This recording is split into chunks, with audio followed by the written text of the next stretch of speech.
The wind howled like a starving beast across the iron cliffs of Archava. Far below, fires crackled in the shadows of broken towers, the bones of a world that had once reached for the stars.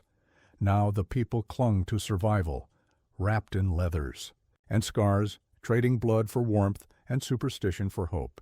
The age of machines had long since crumbled, left to rust and myth.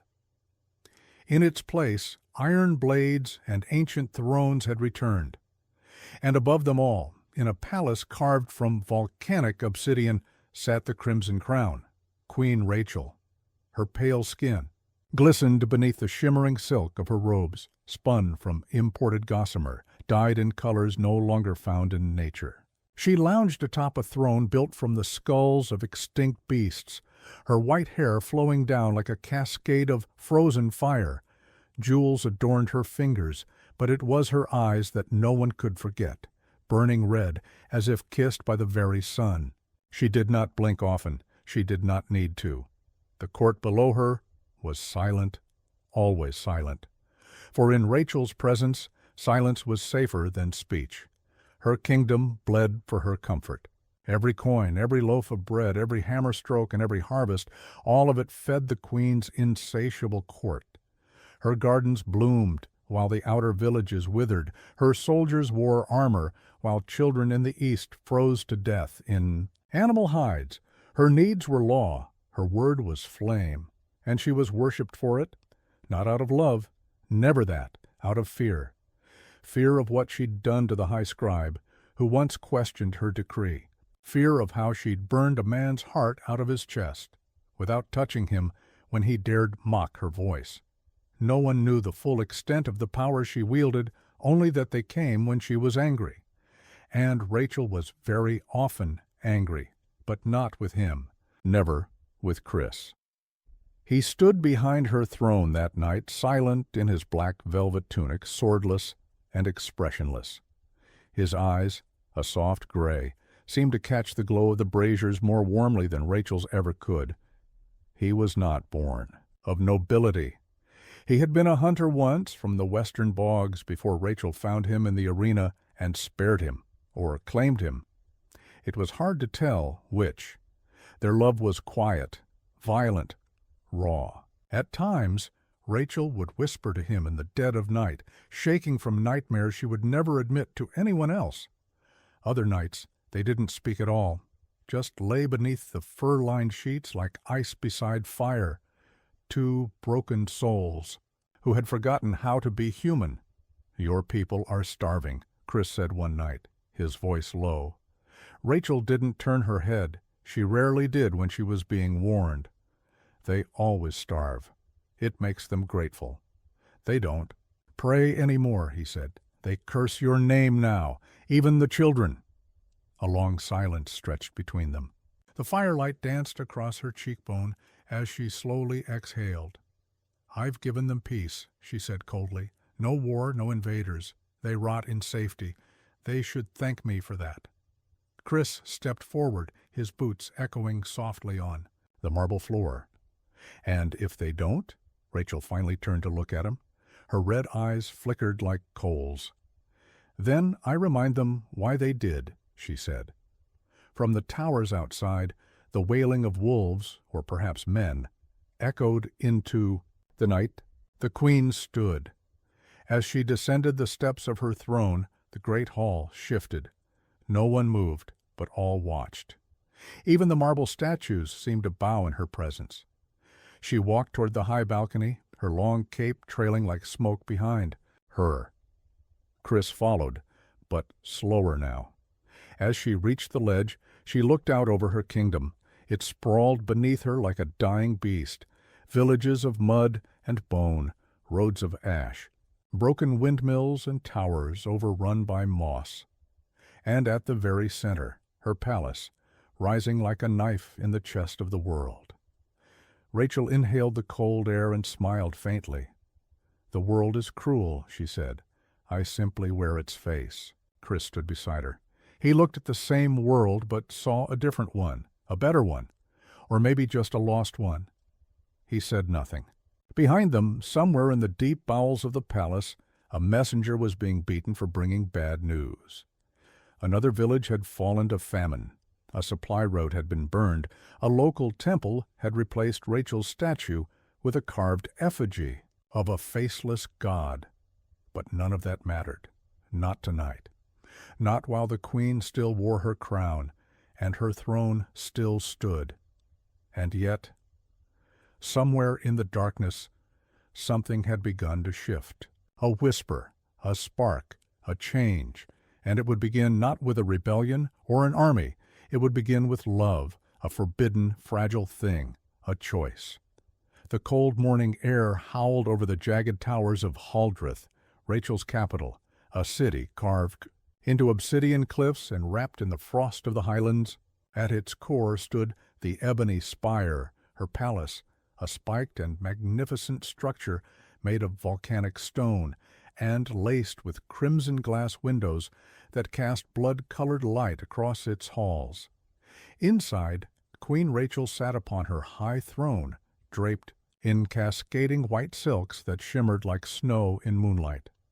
Her pale skin glowed faintly under the flickering fire bowls, and her crimson eyes glared down at her court, like twin rubies soaked in fury.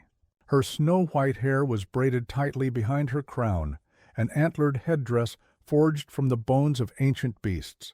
She looked divine, she ruled like a storm, but beneath the spectacle her kingdom was faltering.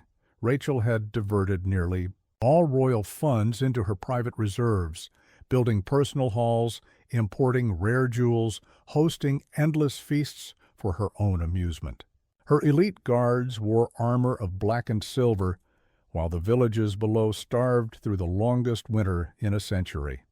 Reports had begun to flood in, riots in the southern grain provinces, deserters along the frozen rivers, and whispers of rebellion from the Stone Blood clans. But Rachel dismissed them all with a wave of her hand. "They love me too much to truly resist," she told Chris one morning as they stood in her private balcony, looking out over the fog-draped city. "And if they don't, they will learn." Chris, the only one who dared speak freely in her presence, shifted uncomfortably.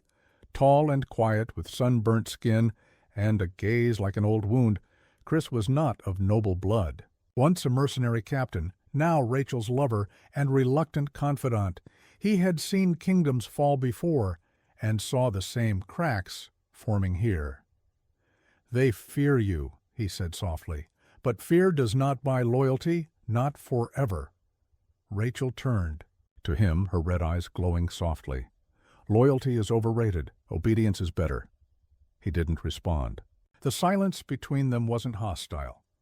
It was heavy, full of a love weathered by politics and power.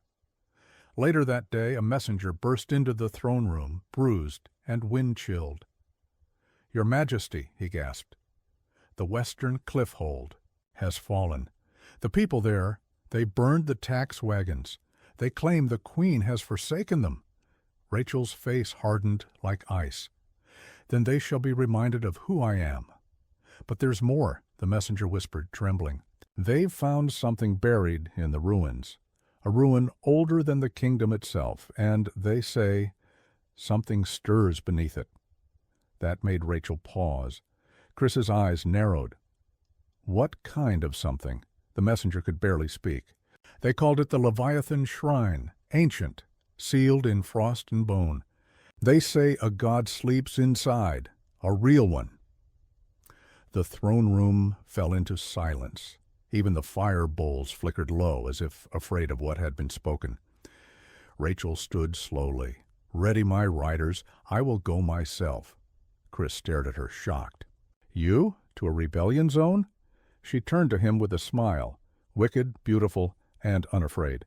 "I have ruled by fear and fire, but now, let's see what lies beneath the old world's bones. Perhaps it's time we reminded the gods who I am." And so began the journey, not of war and coin, but of old powers, buried secrets, and a love tested against the ruin of a kingdom. The sky over Haldreth darkened as Queen Rachel rode westward. She did not travel in silence. A procession of 20 riders thundered through the frost-hardened plains behind her, clad in jagged black armor, etched with the blood runes of the old tribes. Their steeds, massive, obsidian-furred war horses, breathed steam into the air like living engines.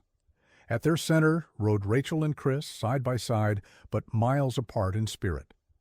The road to Cliffhold was narrow and treacherous, winding, between crumbling stone bridges and frozen lakes, where ancient things slumbered beneath the ice. It had been a trade route once, before the kingdom's coffers ran dry and the caravans stopped coming. Now it was little more than a graveyard. As they traveled, the wind carried strange sounds, faint whispers, sometimes a giggle, like a child, lost in snow.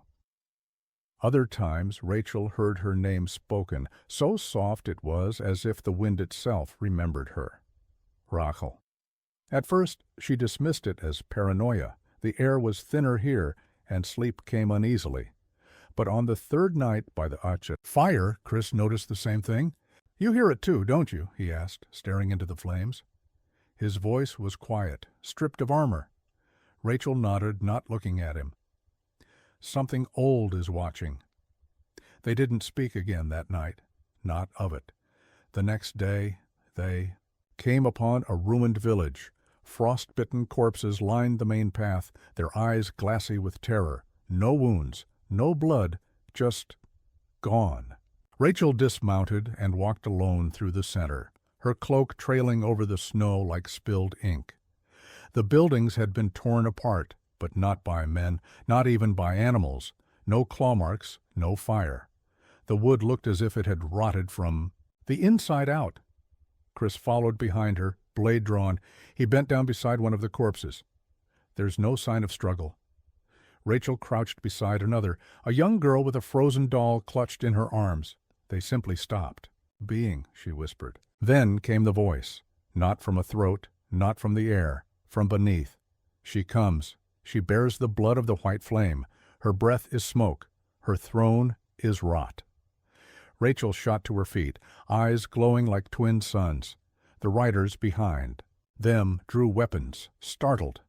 "Who speaks?" she demanded, her voice cutting through the wind like a blade. Silence, then laughter, dozens of voices, male, female, childlike, ancient, echoing through the ruins and into the trees. Chris turned slowly, his sword raised.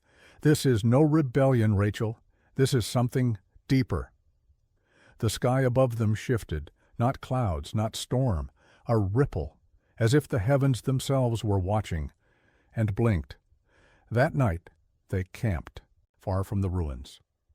Rachel sat alone on a boulder, sharpening a ceremonial dagger she hadn't used in years. It was carved from a dragon's fang, her mother's, from the first age.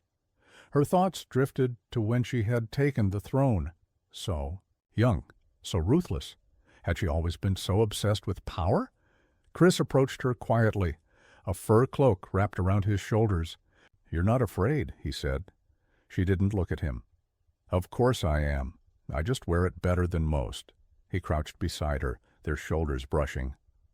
"What if we turned back?" Rachel stopped sharpening. "No. Even if what waits ahead isn't a god, but a grave?" She smiled, but it was cold, hollow. "Then let the grave tremble. Let the bones remember me." Chris looked at her face, pale and perfect in the firelight, and saw what the kingdom had forgotten. She was beautiful, yes, but not in the way mortals were. She was becoming something else, not just a queen, not just a tyrant, something ancient, something inevitable. By dawn, the wind had died. The road narrowed and the mountains parted. Far in the distance they saw it, a jagged wound in the cliffs surrounded by broken pillars, black smoke rising from its center. The Leviathan shrine. It pulsed, and it waited. The cold changed. It wasn't the bite of frost anymore. It was something older, something wetter. The kind of cold that clung to your bones, that made your skin feel too tight, like your own body was shrinking away from something it didn't understand. The kind of cold that whispered to you, "Turn back." Rachel didn't. Neither did Chris, though his horse had to be whipped into moving when they reached the edge of the cliff basin. The riders behind them muttered prayers in old tongues, knuckles white on the reins. Even their war horses, bred to charge into firestorms, seemed hesitant to approach what lay ahead. The Leviathan Shrine. It wasn't built so much as grown. Towering stones rose in unnatural curves, like the ribs of a dead titan half buried in the mountain. The entrance was a gaping vertical mouth carved into the rock, lined with jagged obsidian teeth, each taller than a man. The columns surrounding. It bore no writing, but moved subtly when no one was looking, as if they remembered where they came from and what they were for. Ash fell from the sky like dirty snow. Chris dismounted, hand on the hilt of his blade. "It's older than the map said." Rachel didn't answer. Her eyes were fixed on the entrance, on the black fog that pulsed from within, breathing like a living thing. She could feel it tugging at something inside her, calling. "This is it," she whispered. They entered alone. The riders stayed.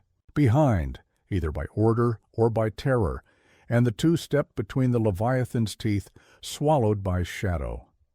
Inside, the shrine breathed. Every few steps the air seemed to shudder around them, making the torch in Chris's hand stutter. The walls were wet and veined with veins of glowing ore that pulsed a soft, sickly amber. Shapes moved beneath the stone, slowly, like things that weren't supposed to wake, but might. At the center of the main hall was an altar, not stone, not wood, something organic, scaled like a serpent, but warm like flesh. It beat like a heart. Rachel approached it with both reverence and fury. "This is where the first queen knelt," she said. "They say she made the pact with the Veiled One here." Chris stayed by the wall. And what did she give up? Rachel turned slowly, her gaze shadowed. Everything, her name, her soul, her bloodline. She stepped onto the altar. The second her boot touched it, the chamber groaned, like something ancient waking in pain. A great light burst from the ceiling, an impossible beam that didn't illuminate, but revealed. Symbols appeared in the air, circling her, etched in languages, older than speech. Her hair lifted, caught in the storm of power that surged through the shrine. Chris shouted, "Rachel!" She screamed, but not in pain, in recognition. Visions flooded her mind. Not memories, possibilities. She saw herself atop a throne of bone, her crown burning, her voice reshaping the world. She saw fire swallowing oceans, stars dying in her name. She saw her enemies, every noble, every general, every soul, who whispered. Rebellion, kneeling in chains, begging her for death, and beyond that a door, black, endless, rimmed with ivory fangs. "Open me." The voice was not hers, nor Chris's, nor the shrine's. It was older than the kingdom, older than time. Rachel's eyes glowed like molten silver. "I see it, the truth beneath the veil." Chris pulled her down from the altar. She fought him. "It's not your time," he said through gritted teeth, holding her as her body convulsed. "You're not ready?" She collapsed. The chamber dimmed. The vision ended. The altar was just flesh again, breathing, waiting. Rachel lay on the cold stone floor, chest heaving. Her eyes were human once more. "I saw the future," she gasped. "I saw what I'd become." Chris knelt beside her, placing a hand on her shoulder. "And did you like it?" A long silence, then, "Yes." Outside, the sky had blackened, though it was midday. Thunder rolled across the plains, not from clouds, but from something beneath the ground. The riders were already mounted, weapons drawn, watching the trees shake miles away. Chris helped. Rachel back into the saddle. Her face was pale but composed. She wore a thin smile, like someone who had glimpsed God and found him wanting. "What now?" Chris asked. "We ride," she said, "to the rebel cities, to the border forts, to the last men who think they can say no to me." "And the Leviathan?" Rachel looked back once, at the shrine pulsing in the mountains. "Heart, it waits," she said. It knows I'll return. Far below the altar, in chambers never meant for mortal eyes, something vast stirred in the dark. It had no shape, no voice, only a name whispered by the bones of dead queens, Veltha Rune, and it was listening. Night had fallen over the kingdom of Veratha, and with it came the bitter silence of a land teetering on the edge of implosion. Queen Rachel sat alone on the obsidian steps of her high throne, her crimson eyes reflecting torchlight like twin infernos.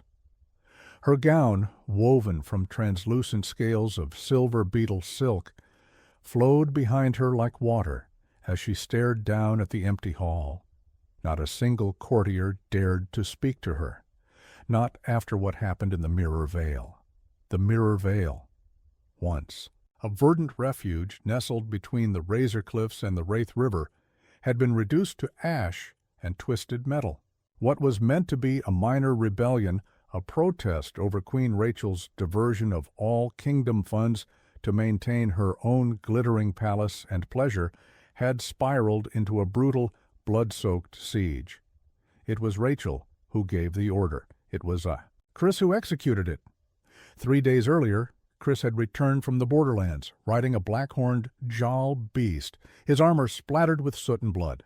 His face was unreadable, but Rachel knew him well enough to catch the flicker of regret in his eyes.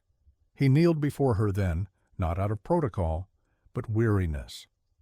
"They set fire to their own grain fields, Rachel," he had said. "They chose death over your rule." She had not flinched. "Then let them burn." Now Rachel sat haunted by the echoes of her own voice. Let them burn. But not all had burned. A whisper had begun to spread through the ashes and broken bones of the Mirror Vale, of a survivor, a former knight of Rachel's own Crimson Guard, a woman named Valeth, who had disappeared years ago after opposing Rachel's ever-tightening grip. Now she had returned, and she had united the survivors of the siege under one banner, vengeance. Rachel knew Chris had heard the same rumors, but he had not brought them up, not yet. The doors to the hall creaked open. It was him. Chris entered slowly, his sword hanging at his side, unpolished for once. His eyes swept over Rachel with a complicated tenderness, love worn down by duty, and duty weighed down by shame. "I saw the smoke from the eastern ridges," he said quietly. "They're coming." Rachel stood. Her figure was radiant and otherworldly beneath the firelight. White hair cascaded over her shoulders like frost on bone. She stepped toward him, her voice cold as forged steel. "Let them come." Chris didn't flinch, but neither did he nod. "Valeth is with them. She's rallying not just the Mirror. Vale survivors. She's been speaking to the Highland tribes, the Iron Nomads, even the Marsh kin." Rachel smirked. "She seeks a queen's crown. Let her try to take it." But Chris's next words pierced her armor. "They don't want your crown, Rachel. They want your corpse." A long silence followed. Rachel looked away. "You once told me you would raise the world before letting it take your throne," Chris whispered. "But how much more is left to burn?" For the first time in years, Rachel hesitated. Her lips parted, and the cruelty that once defined her faltered. "I never meant for it to be like this." Chris stepped closer, brushing his fingers across her pale cheek. "But it is like this." A distant horn, blue, sharp, hollow, echoing through the mountains. The siege had begun. The army of the forgotten, of the broken and the angry, was at Veratha's gates. Rachel looked out from the palace balcony as the first torches dotted the horizon. Her breath caught. This would not be a rebellion. This would be a reckoning. And Queen Rachel, the pale flame of Veratha, would either smother the world in fire or be extinguished. The first arrow pierced the banner of Veratha before sunrise. Its black shaft lodged itself the obsidian walls of the palace like a broken finger pointing at fate. Silence followed, not the still quiet of dawn, but the kind that vibrated with tension, the kind that screamed without sound. Queen Rachel watched from the battlements. The world below her was crawling with shapes, makeshift camps, flickering torches, and war drums that pulsed like distant thunder. Her enemies were no longer an idea. They had formed teeth and sinew. They had found a voice in Valeth. Chris stood at her side, now armored head to toe in dark steel, the runes on his gauntlets faintly glowing blue with residual arcana. His face was stone, but his pulse betrayed him. The rebellion had swelled beyond control. This was no longer just about Rachel's tyranny. It had become a crusade. 30,000, Chris said, at least, more arriving by the hour. Rachel didn't respond. She was scanning the ranks for a familiar face, not Valeth's, someone else. Her younger brother, Care, had vanished months ago. Rumors placed him in the rebellion, whispering ideas of a new realm, one ruled by the people, not by blood. The thought of her own blood betraying her wrapped a fist around her ribs. "Let them stand there until their courage rots," she said, finally. "We'll bleed them dry before they even reach the inner wall." Chris gave a hollow laugh. "If that were true, you wouldn't be trembling." She turned to him sharply, lips curled. "I don't tremble." But she did, not from fear, but from the weight of inevitability. Beneath them, the first wave approached. A line of rebels led by Valeth herself. Her armor was dull but functional, scavenged from half a dozen dead kingdoms. Her blade, Rachel recognized it instantly. It was Vires, the sword of the old royal family, believed lost during the siege of Soromir. How had she come by it? Rachel's lips parted. She's wielding legacy. Chris narrowed his eyes. She's wielding belief. That's more dangerous. What came next was chaos. The rebels surged forward. Siege engines rolled over charred earth. Arrows darkened the skies. The first outer wall trembled under the EI onslaught. Rachel had stationed her Ember Guard there, believing them unbreakable. But she had underestimated what desperation could achieve. Within minutes, explosions of conjured fire and frost ruptured the gate's edges. Rachel turned, storming down the battlement stairs, cape flaring behind her. "I want the spire cannons operational now, and summon the arcanists from the tower." "Of Whispers," Chris followed. They swore neutrality, then burned their tower. Below, the city panicked. Civilians poured from temples and markets, their faith crumbling with the walls.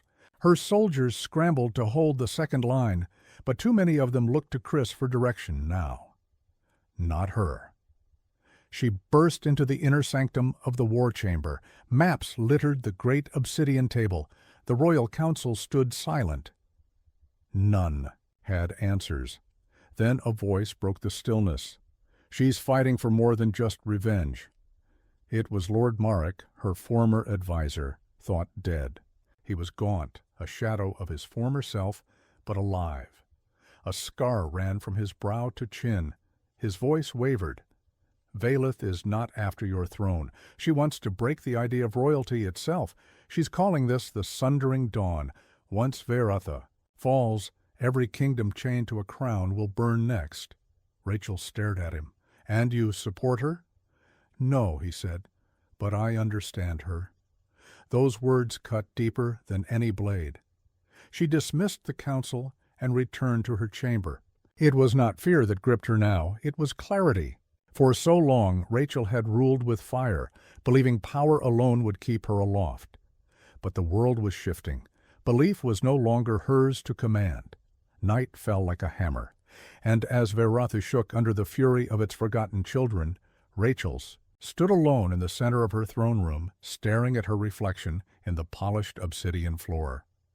Her crown felt heavier than ever. Chris entered behind her quietly. "They're through the first wall." Rachel didn't look back. "Tell them to prepare for the final defense.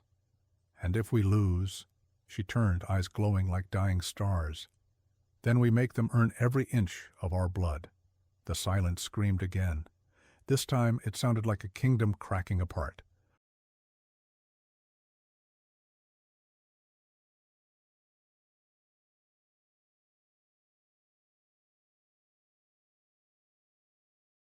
At dawn, The city of Veratha no longer resembled a kingdom.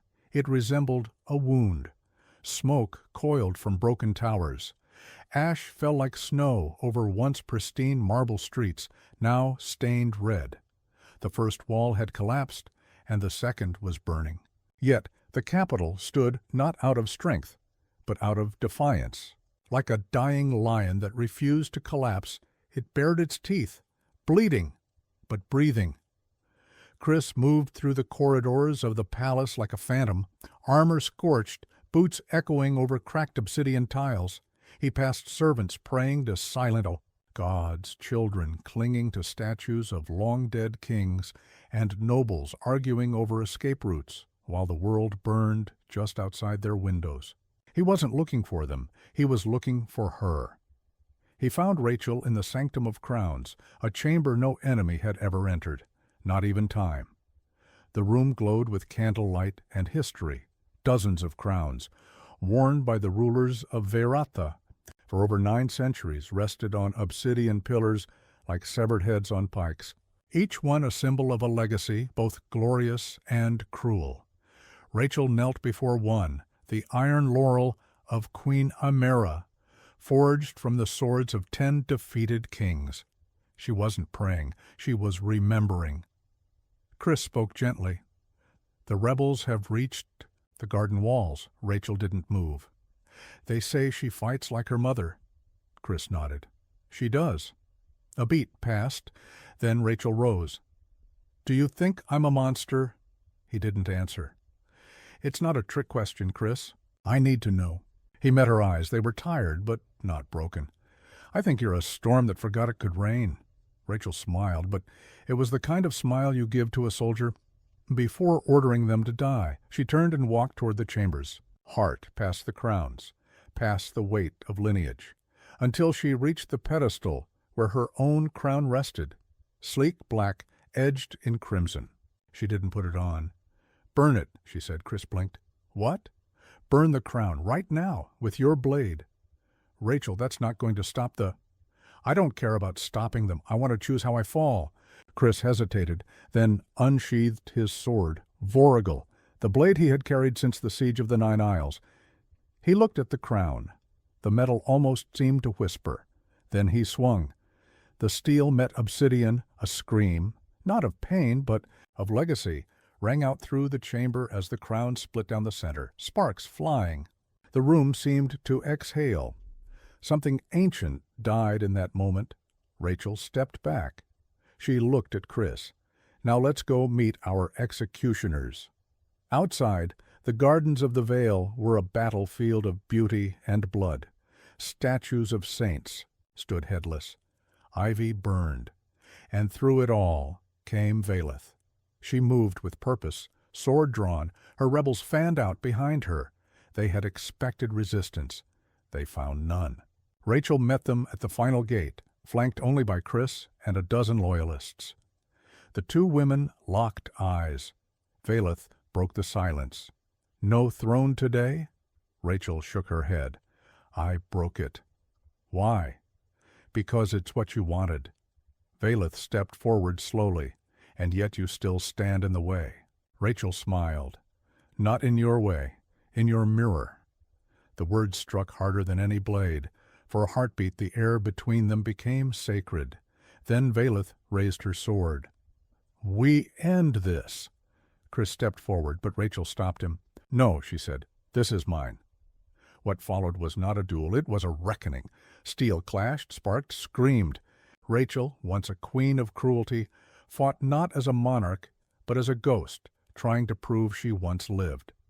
Velith, the rebellion's flame, fought like justice incarnate, wielding both fury and grief. The duel raged across the shattered gardens, over roots and ruin. Every blow was history trying to rewrite itself. Rachel's blade opened Velith's shoulder. Velith's sword cut Rachel's ribs. Neither yielded. At last, Rachel slipped on wet stone. Blood, not rain. Velith's blade hovered at her throat. Silence. Then Rachel whispered, "Finish it." Velith didn't. Instead she said, "I don't want to be you." And with that, She turned away. Rachel collapsed to her knees, breath ragged, eyes wide, not with pain but realization. She had been waiting for death. But what she received was mercy. Chris rushed to her side, clutching her shoulder. "She spared you," he said, stunned. Rachel coughed blood but managed to grin. "Then perhaps there's hope for us all." Above them, the city began to surrender. Flags burned. Gates opened. The rebellion surged forward, but this time not with blades, but with banners. Valeth had won, but Rachel had chosen to lose. And sometimes that's what history remembers most. The morning after the firestorm was not quiet. It cracked the silence with whispers of betrayal and the crunch of burnt wood underfoot. Queen Rachel stood at the jagged edge of her once glorious tower balcony, overlooking the smoldering ruins of Market Sector 4. Her white hair shimmered in the gray daylight, swept by the acrid wind, while her blood-red eyes gleamed, not with regret, but with calculation. Chris had not spoken to her since the flames consumed the city quarter.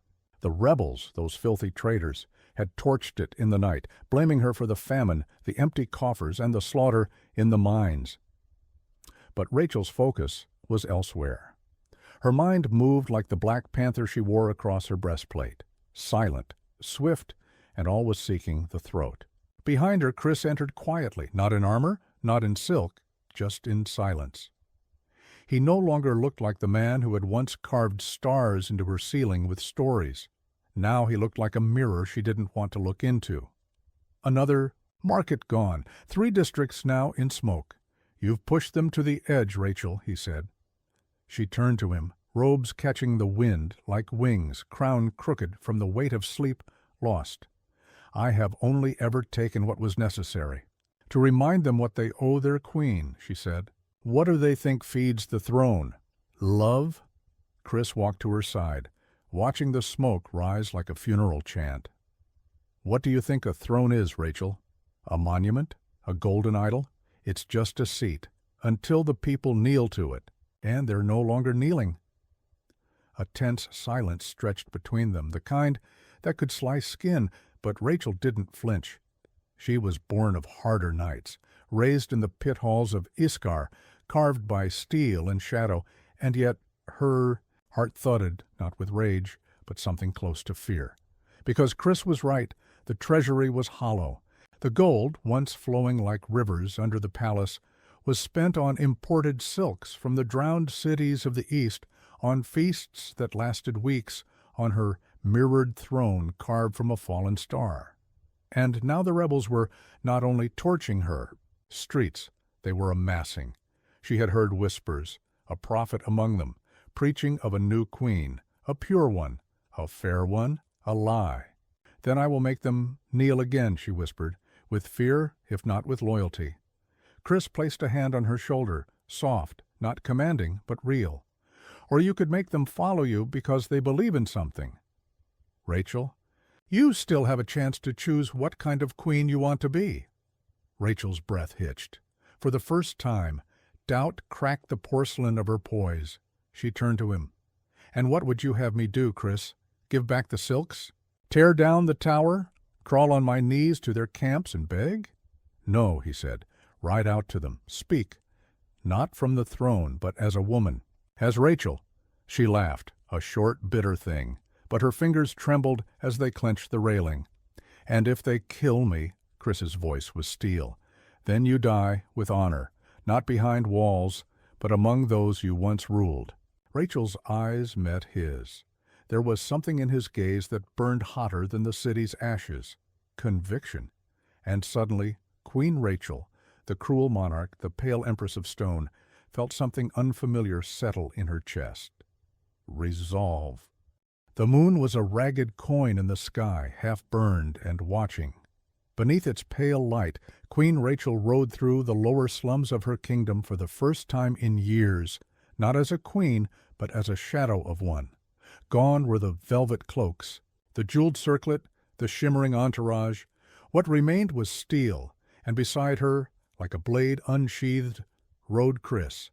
They were met with silence, not reverence, not rage, just the dead hush of a city betrayed too many times.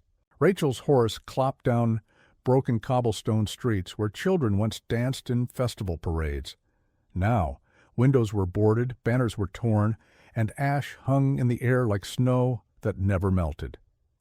Somewhere in the distance, a dog barked, then a scream, then silence again.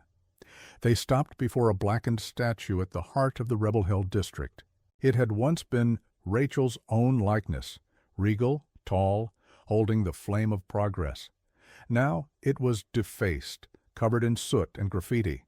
One phrase scrawled across the chest in jagged red: "A queen who eats while her people burn." Chris dismounted first, eyes scanning the rooftops. Shadows shifted behind chimneys. Spears glinted in alleyways. They were surrounded, but he made no move for his blade. Rachel stepped down, her boots landing in the filth of the street she had paved. "Show yourselves," she said, her voice not commanding, but raw. "I came to speak." From the shadows came a figure, then two, then dozens. Men and women in patchwork armor, bearing scorched sigils, rusted weapons, and eyes full of stories the palace never heard. At their center stood a woman with raven-black braids and a scar slicing her bottom lip. She wore no crown, but every soul in the square looked to her. Her name was Seelan, the fire starter, the whisperer of revolution. "You have 2 minutes, Queen," she said, voice sharp as a broken blade. Rachel stepped forward, her breath fogged in the night air. "You blame me for the fires, for the famine, for the blood on these streets. I won't deny the cost of my reign." She paused, swallowing the bitterness of truth. "But if you burn me now, you burn any hope of rebuilding what's left. I didn't come to offer peace from a throne. I came to offer something rarer, an apology." A murmur swept through the crowd like wind through dry leaves. Seelan narrowed her eyes.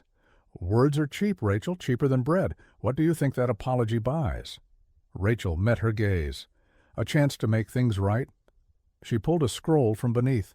Her cloak, signed by her own hand, sealed with the broken sigil of her house. She unrolled it with trembling fingers and read aloud.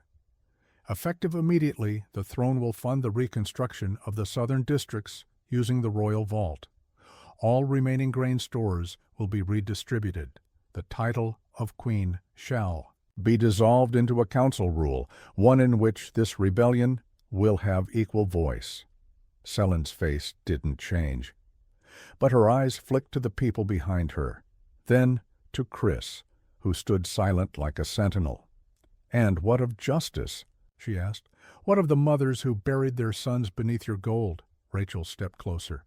"Then name the price of justice. Name it. But if we keep burning what little we have left, there won't be a kingdom for either of us."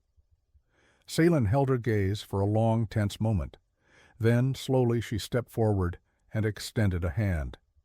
"Rebuild it with us. But if you lie again—" "Rachel, if this is just another move—" Rachel took the hand. "Then I will fall by your blade, and I will deserve it." Later that night, in a battered tent lit by oil lamps, Rachel and Chris sat across from each other. The first true council had begun. No throne, no crown, just people. As they spoke with rebels and citizens alike, Rachel noticed something in Chris's face, a quiet pride, but more than that, belief. And for the first time since the fires, she believed too, not in herself, not in power, but in what might rise from the ashes. The rain came not as a downpour, but a whisper, soft, persistent, gray. It fell on broken stone and ash-slick roofs, on the weary heads of the people gathering in what remained of the palace square. What once gleamed with marble now looked like the corpse of a kingdom, gutted walls, scorched pillars, and the statue of the first queen shattered at the ankles. But something stirred beneath the ruin. Hope. In the newly formed council hall, once the throne room, now stripped bare of velvet and opulence, Rachel sat not at a throne, but beside Chris at a round stone table. The first gathering of the unified assembly was underway. There were no royal guards, no ringing of horns, only voices, dozens of them. Selin stood across from her, arms folded, speaking on behalf of the southern districts. Beside her, a former royal architect named Ivar proposed structural reforms, his maps trembling in ink-stained hands. Miners from the west, farmers from the flooded marshes of the east, and even exiled scholars, long banned for their criticism of the crown, all had seats. Rachel listened, not because she had to, because she wanted to. Chris, meanwhile, remained, ever watchful, one hand resting near his sword hilt, though his eyes were softer now. He'd seen Rachel change, he'd changed with her. But the quiet in his soul never lasted long. War never truly leaves its children, and war, he knew, was not done with them yet.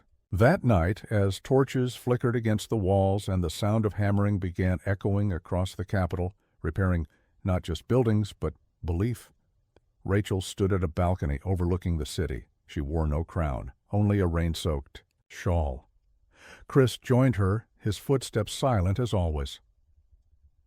"When I was a girl," she said without turning, "I used to sneak out here and imagine the city was breathing, like the kingdom was alive. I used to believe it loved me back." Chris said nothing for a while. "Maybe it did," he said at last, "before it learned to bleed." Rachel exhaled, not a sigh, just breath, steady and cold. "You think it's too late, don't you, for them to forgive me?" Chris leaned on the balustrade beside her.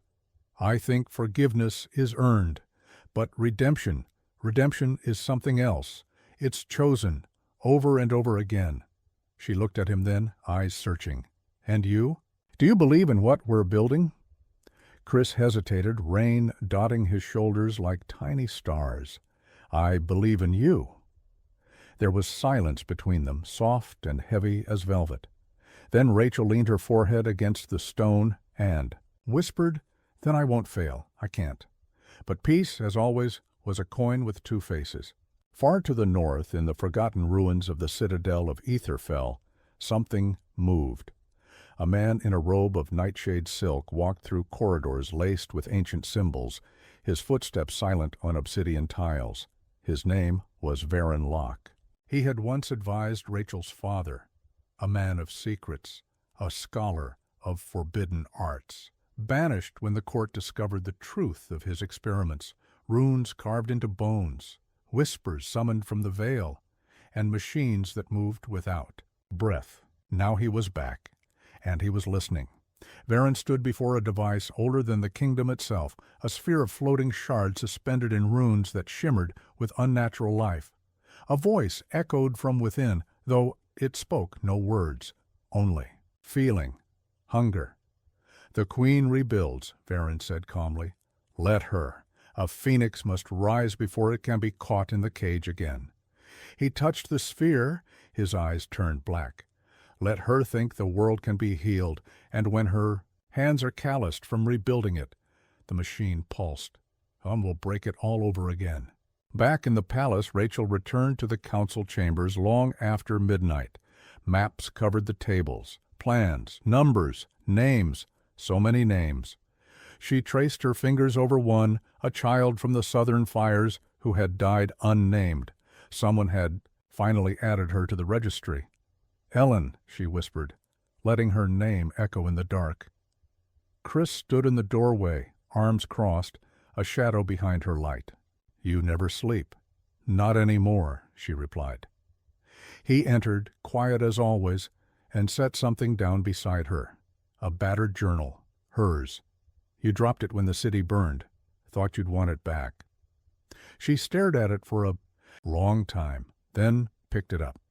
Inside were pages scorched at the edges, notes written in a younger hand, dreams, goals, promises, and on the last page, an unfinished sentence. "A kingdom is not its crown." She picked up a quill, dipped it in ink, and finished it. "There'll be them," but the hands that hold it up,